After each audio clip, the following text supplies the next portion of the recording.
Hello, hello et bienvenue dans les fondamentaux. Aujourd'hui, on continue les exercices sur les valeurs. La semaine dernière, on a vu cette notion de perspective atmosphérique qui permet, avec une gradation de valeurs, de donner de la profondeur à un paysage en détachant tous les différents plans. Et aujourd'hui, on va voir une autre notion dont j'avais parlé dans la vidéo d'introduction de ce module, qui est le rendu des volumes et des lumières et des ombres grâce aux valeurs. Et on va commencer avec le volume le plus élémentaire, j'ai nommé le cube.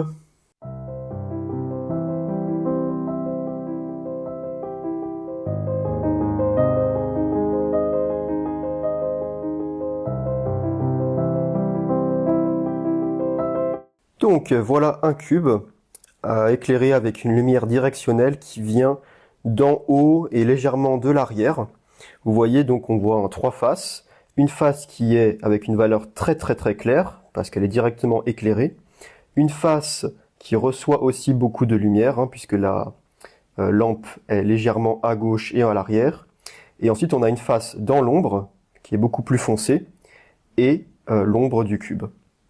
Si je tourne ma lampe, bien sûr, les valeurs respectives des différentes faces vont changer. Vous voyez par exemple qu'ici, j'éclaire directement en face de ce coin, et on a du coup des valeurs très claires sur la face du dessus et la face de gauche, à tel point en fait qu'on voit même plus la transition entre les deux.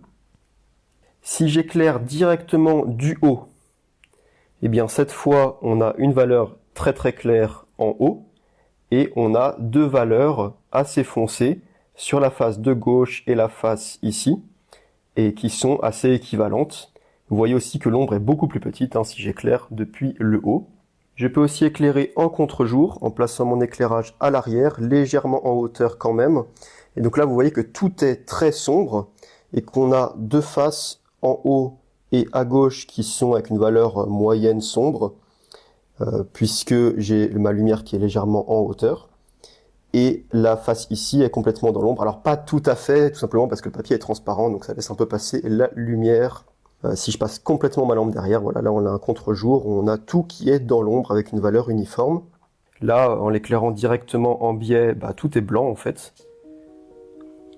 Et au fur et à mesure que je tourne autour, les valeurs donnent différents rendus du volume. Vous voyez aussi que l'ombre a une géométrie qui change beaucoup. Que ce soit en fonction de l'orientation de la source de lumière ou de son placement. Donc plus elle est haute, plus l'ombre est petite.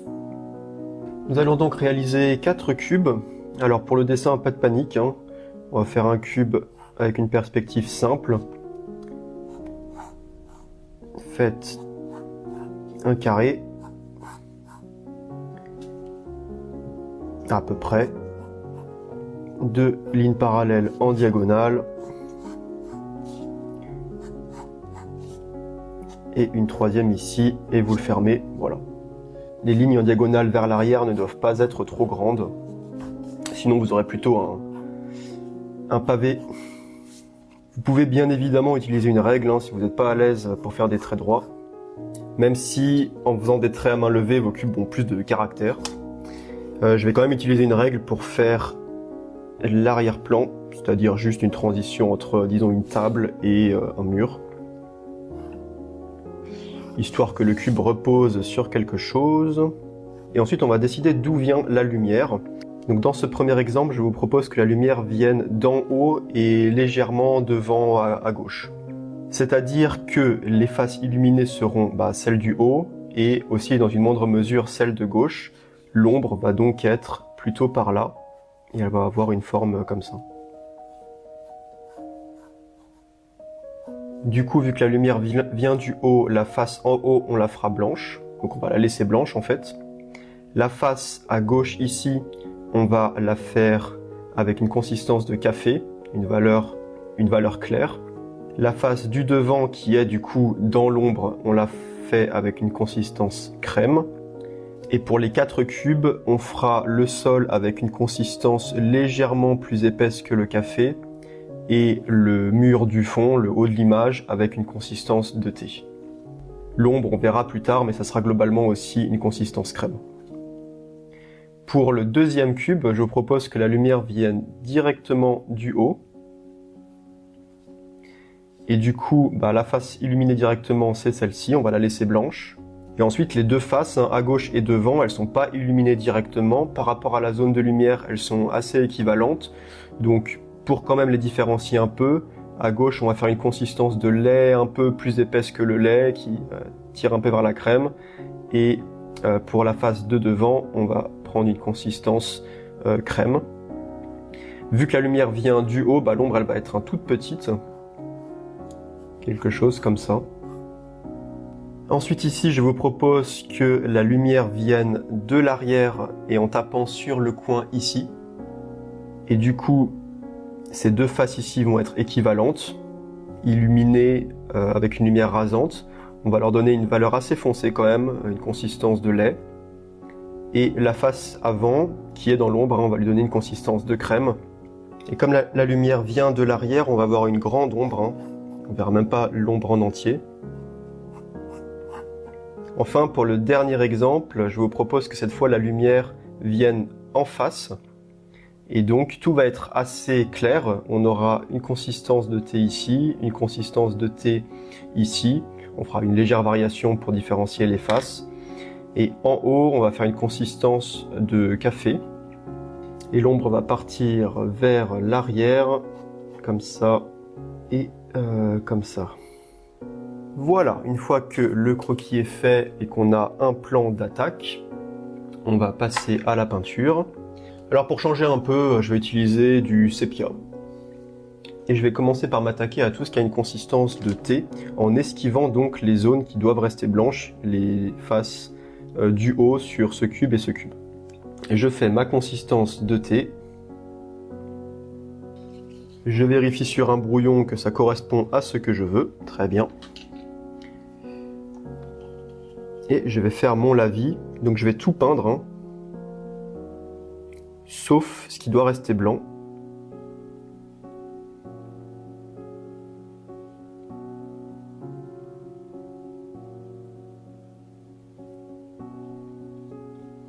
Voilà pour la première.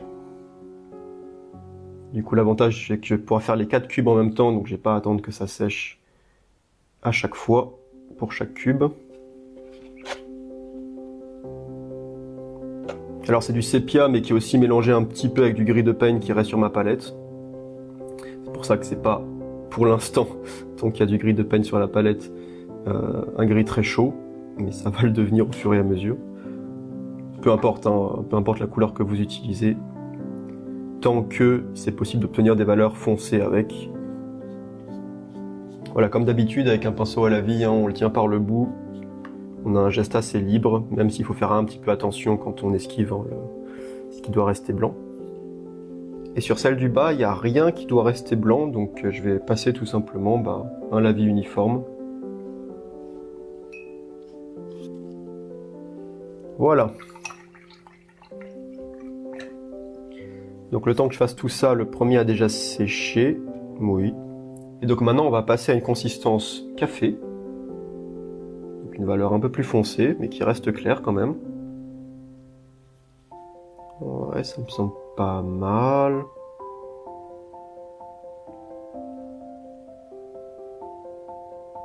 Ok. Et je vais peindre tout ce qui n'est pas blanc ou avec une consistance de thé, une valeur très claire. Donc j'esquive la face du haut.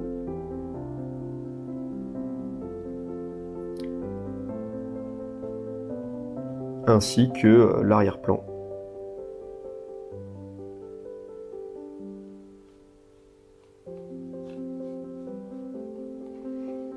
Même chose pour le cube à droite ici.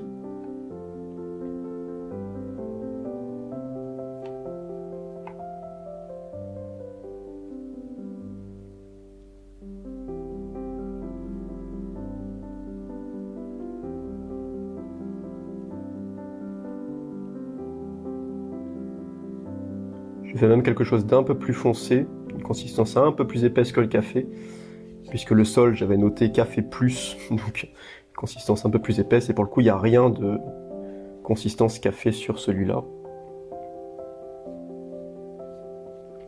Après, vous avez compris hein, que ce qui compte, c'est la valeur relative entre les différentes zones. C'est pas tant la valeur absolue. C'est pas grave, hein, si vous dépassez un petit peu, si les traits sont pas très précis, il vaut mieux ça plutôt que d'être vraiment très précis avec un geste crispé. Ok, j'ai passé à celui-là, donc même chose qu'ici, on n'a rien de café, on a du café plus, donc quelque chose d'assez foncé, enfin pas trop foncé non plus, une valeur moyenne quoi, entre le café et le lait pour la consistance. Et donc on va pareil esquiver pour le coup l'arrière-plan et peindre tout le reste.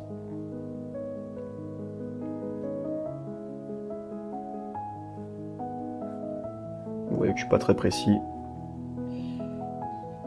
Voilà, et à droite, on avait dit qu'on allait peindre avec une consistance de café sur la face du dessus. Et attention hein, là, parce qu'il faut esquiver les consistances de thé à l'arrière-plan, sur la face du devant et sur la face à gauche. Donc là, ça va être un peu plus technique.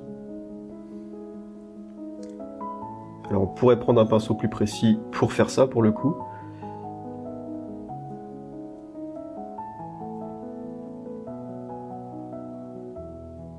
Vous voyez que j'ai pris un pinceau beaucoup plus près de la touffe pour être plus précis. Il vaudrait mieux utiliser un pinceau en poil synthétique comme celui-là, avec une pointe précise. Et on a aussi le sol qui est en café plus, encore une fois. Donc je vais juste pigmenter un tout petit peu plus que ce que je viens de faire. Et passer encore une fois en esquivant bien les deux faces qui doivent rester claires. Rappelez-vous que pour celui-là, la lumière venait de face. Et donc les faces les plus illuminées sont celles devant.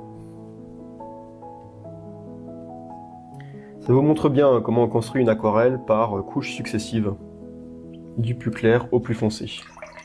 Alors encore une fois, le temps que je fasse tout ça, on a celle-ci qui a séché, très bien. On va donc passer à la valeur suivante, qui est en fait café plus. Donc on va renforcer un petit peu le sol. C'est juste histoire que la face à gauche, qui était aussi avec une valeur café, une consistance café, une valeur assez claire, se démarque mieux en fait. Parce que finalement, ce qui va rendre la forme, c'est pas le contour de la forme. Vous voyez qu'on perd les contours quand on peint. Ce qui va rendre la forme, c'est la différence de valeur localement. C'est ça qui vous fait un contour, c'est ça qui vous fait un bord. C'est pas un trait défini, c'est une différence de valeur. Vous voyez que la face apparaît ici parce qu'elle est légèrement plus claire que ce que je viens de peindre. On pourrait même la faire ressortir un peu plus. Mais il ne faut pas peindre juste le contour, il faut vraiment peindre toute la zone. C'est ça la clé du réalisme. Si vous avez des contours, c'est pas réaliste. Hop, alors en fait je peux aussi passer sur toute la face de devant qui est censée être avec une consistance de crème, donc plus foncée dans tous les cas.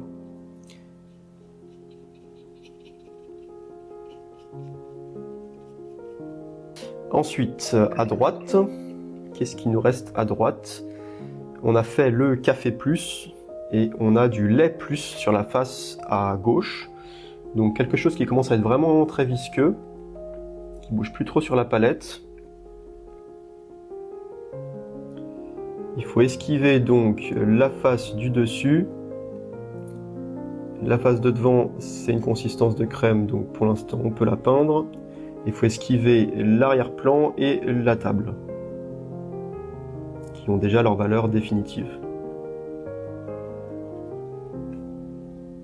Alors il faudra vraiment que je passe sur l'autre pinceau là, parce que ça devient vraiment difficile à gérer avec un pinceau à la vie. Hop, je passe sur un pinceau en poil synthétique avec une pointe plus précise, mais qui reste assez gros quand même. Donc on passe à celui-là, on avait fait le café plus, on a deux faces en consistance lait, celle du dessus et celle à gauche.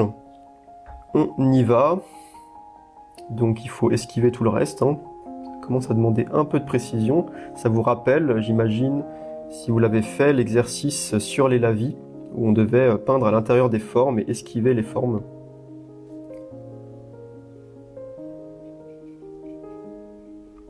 En fait, je peux peindre tout le cube là, parce que vu que c'est un contre-jour, toutes les valeurs sont foncées.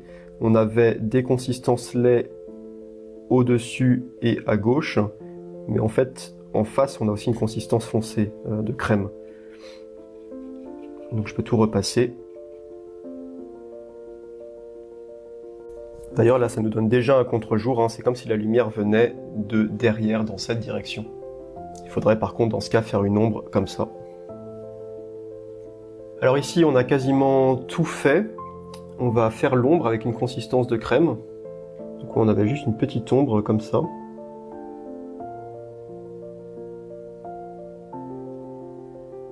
Tant que j'ai ma consistance de crème, je vais pouvoir la passer sur cette face ici.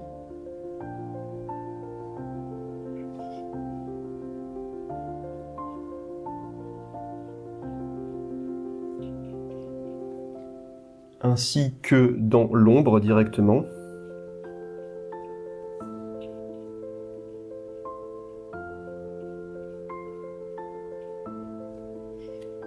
Idem ici sur la face de devant.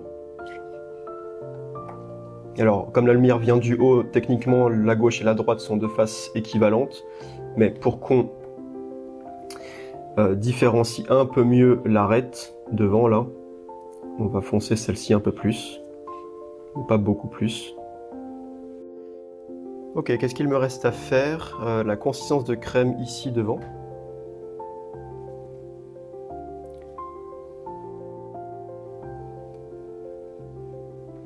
Ainsi que l'ombre.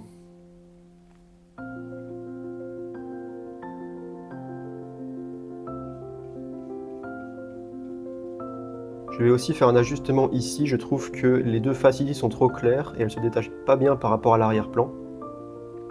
Donc je vais les foncer légèrement. Il faudra qu'elles soient plus claires que la face au-dessus, mais un peu plus foncées que l'arrière-plan, ça serait pas mal quand même.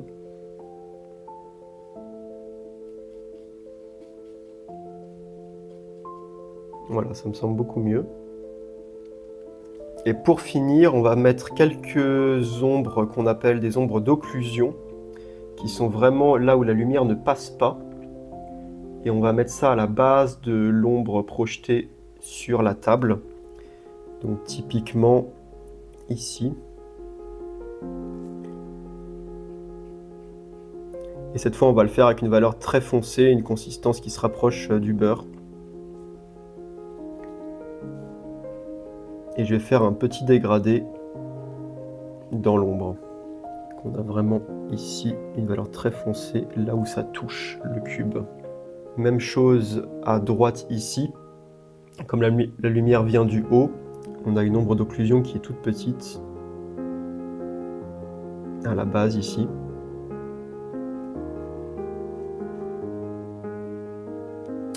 Ici, on a aussi une ombre d'occlusion comme ça, qui permet de bien redéfinir le contour de la face et de le différencier par rapport à l'ombre. Pareil, je vais faire un petit dégradé là.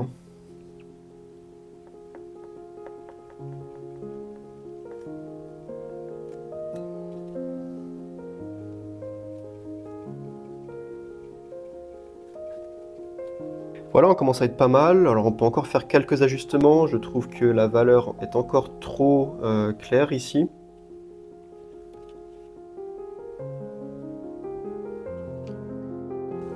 Et je trouve que celle-ci pourrait être légèrement plus foncée.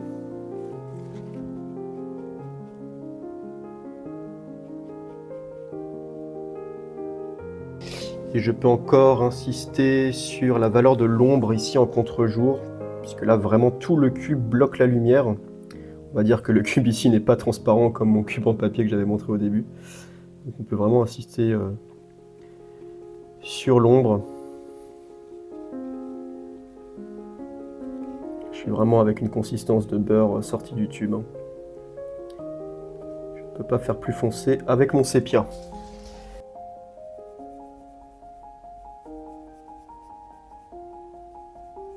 Et voilà nos 4 cubes dans différentes conditions de lumière, différentes orientations de la source de lumière. Vous voyez que le plus simple c'est celui-ci, quand on a vraiment 3 valeurs distinctes sur les 3 faces. Mais j'ai aussi voulu vous montrer qu'en fonction de l'orientation de la source de lumière, on peut se trouver dans des cas qui ne sont pas forcément très intuitifs et où certaines faces ont en fait la même valeur Et vous voyez bien donc à travers cet exercice que les valeurs permettent de rendre rendre des volumes réalistes en supprimant les contours. Les contours deviennent les contrastes de valeurs. C'est comme ça que ça se passe dans la vraie vie. Donc c'est vraiment la clé du réalisme, ces contours et ces valeurs. Et les valeurs nous donnent évidemment des informations sur les sources de lumière et font aussi surgir les lumières, quelque chose qu'on étudiera un peu plus tard. Entraînez-vous à dessiner et à peindre plein de cubes, c'est vraiment la base, un des fondamentaux du dessin et de la peinture. Et à la prochaine!